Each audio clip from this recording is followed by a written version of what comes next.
মহারাজা নাকি ওল্ড বয়, কোনটা আপনার কাছে মাস্টারপিস বা কোন সিনেমার ক্লাইম্যাক্স আপনার কাছে বেশি ডিস্টার্বিং? ওল্ড বয় এবং মহারাজা। হয়তো ওল্ড বয় সিনেমাটা এর আগে অনেকেই দেখেছেন, আবার অনেকেই হয়তো দেখেননি বা অনেকে জানেনও না। আর মহারাজা সিনেমাটা আই থিঙ্ক রিসেন্ট টাইমে সবাই দেখেছেন। মহারাজা সিনেমার ক্লাইম্যাক্সটা দেখার পর যাদের কাছে অনেক বেশি ডিস্টার্বিং মনে হয়েছে, তারা যদি ওল্ড বয় এই সিনেমার ক্লাইম্যাক্স পার্টটা দেখে তাহলে তাদের কাছে কি মনে হবে? যদিও যারা মহারাজা সিনেমাটা দেখার পর ওল্ড বয় সিনেমাটা যদি দেখে তাহলে তাদের কাছে ক্লাইম্যাক্সটা অনেকটাই প্রেডিক্টেবল মনে হবে, যার কারণে টুইস্ট প্লটটা অনেক বেশি শক্ট করবে না। বাট যারা ওল্ড বয় এই সিনেমাটা আগে দেখেছে তারা জানে যে ওইটার যে ক্লাইম্যাক্স পার্ট ওইটা কত বেশি জঘন্য এবং কত বেশি ডিস্টার্বিং ছিল। মহারাজা নিঃসন্দেহে এই বছরের সেরা সিনেমা। এই সিনেমার যে ক্লাইম্যাক্স পার্ট, সিম্পল একটা গল্পকে যেভাবে নন লিনিয়ার ওয়েতে দেখিয়েছে, যেভাবে প্রেজেন্ট করেছে, যেভাবে টুইস্টটা রিভিল হয় একদম এন্ডে গিয়ে, সেটা মারাত্মক। সেই সাথে বিজয় সেতুপতির পারফরমেন্স। যারা এখনো মহারাজা সিনেমাটা দেখেননি, আমি বলবো যে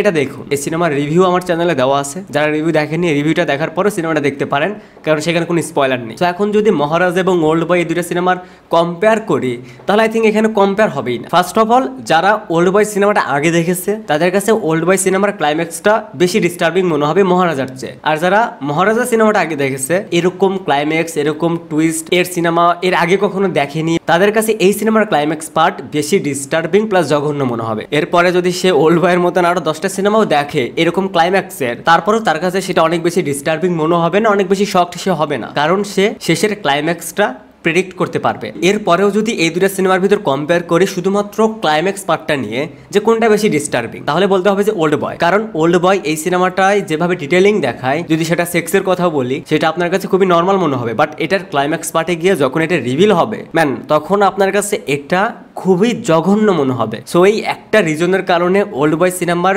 ক্লাইম্যাক্সটা বেশি ডিস্টার্বিং মনে হয়। এছাড়াও হয়তো আপনাদের কাছে আরো অনেক রিজন থাকতে পারে, বা অনেকের কাছে মহারাজার চেয়ে ওল্ড বয়টা বেশি ভালো লাগতে পারে, বা ওল্ড বয়ের চেয়ে মহারাজাই বেশি ভালো ওয়ার্ক করেছে। মহারাজা এই সিনেমার স্টোরি সিম্পল হলেও এটার প্রেজেন্টেশন দারুণ। অন্যদিকে ওল্ড বয় এটা একটা ওয়ান টাইম ওয়াচ ফিল্ম। তো যারা এখন পর্যন্ত এই দুইটা মুভি দেখেছেন, আপনাদের কাছে পার্সোনালি কোন মুভিটা বেশি ভালো লেগেছে বা কোন মুভির ক্লাইম্যাক্স বেশি ডিস্টার্বিং মনে হয়েছে সেটা অবশ্যই কমেন্টসে জানাবেন।